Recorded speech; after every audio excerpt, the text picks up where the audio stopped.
Assalamualaikum semuanya, halo sobat catur, jumpa lagi di channel Kiwong DLLCS. Baiklah, langsung saja kita lihat seperti apa posisi problem caturnya. Ini dia. Nah teman-teman, jadi posisi problem caturnya seperti ini ya. Coba lihat dan amati.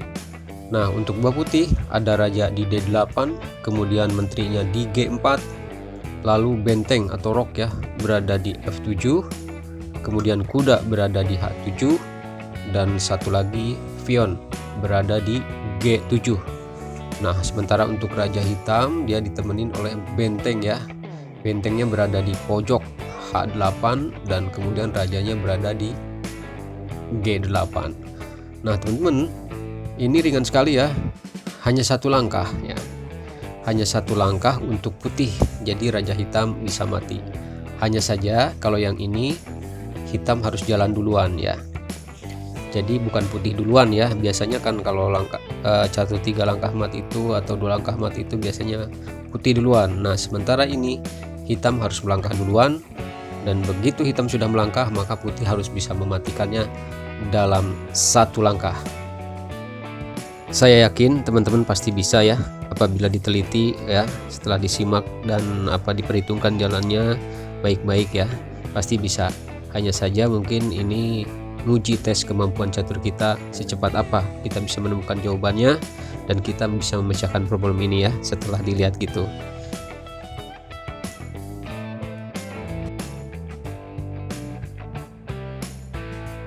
Oke teman-teman, saya rasa udah ketemu ya jawabannya. Cuma mari kita lihat proses pemecahannya seperti apa.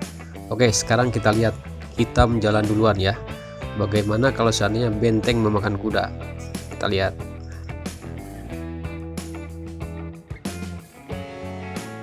Nah, di sini sudah terlihat ya. Kalau benteng memakan kuda, tentunya benteng putih akan melakukan sekak ke F8 dan mati ya dalam satu langkah. Oke, sekarang yang kedua, bagaimana kalau seandainya raja yang memakan benteng ya, raja dahulu ya yang memakan benteng atau rok yang berada di F7. Kita lihat ya. Silahkan teman-teman pikirkan, simak baik-baik, hati-hati, jangan asal melangkah ya. Silahkan. Setelah raja hitam memakan benteng F7, ini posisi berbalik sekak ya. Nah kalau teman-teman ceroboh, tidak teliti, seandainya dijadikan menteri, ini malah tidak akan mati ya, karena tentunya akan dimakan oleh benteng hitam. Oke, sekarang kita kembali ke posisi awal. Ketika raja hitam memakan benteng F7 dan langsung open skak, pion putih G7 memukul atau memakan benteng H8.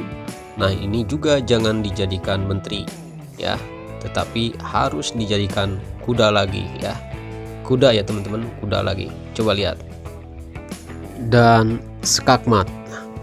Nah teman-teman, jadi seperti itu ya matinya raja hitam dalam satu langkah oleh putih. Jadi ada dua solusi ya, ada dua cara, bagaimana kalau makan benteng dan bagaimana kalau makan kuda. Jadi seperti itu ya teman-teman ya, ringan ya, lumayan lah teman-teman buat hiburan ya. Siapa tahu langkah-langkah ini di dalam permainan catur bisa dialami dan akhirnya kita tahu solusinya.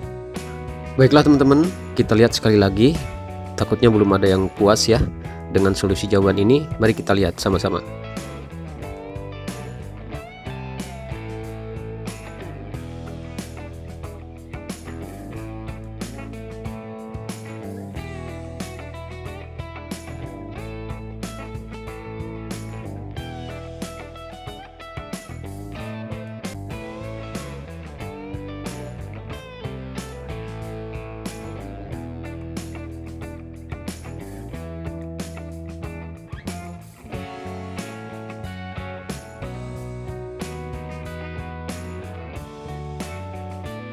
Oh ya teman-teman, sebelum ditutup kita ada ulasan sedikit ya.